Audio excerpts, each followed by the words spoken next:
يسعد مساكم يا حلوين. روتين مسائي سريع بعد ما لميت البيت هيك وكنسته. طلع لي الجليات.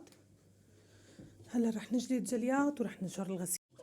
كمال الوجود بذكر الإله وتصفو الحياة بنور هدى وتطلب نفس له طاعة ويبلغ سعد إلى منتهى فؤاد شغوف إلى ربه أحب رضاه أحب لقاه يظل يجيء إلى ربوة قرار ويسمو وذا منتهى فلا لهو يثنيه عن سيره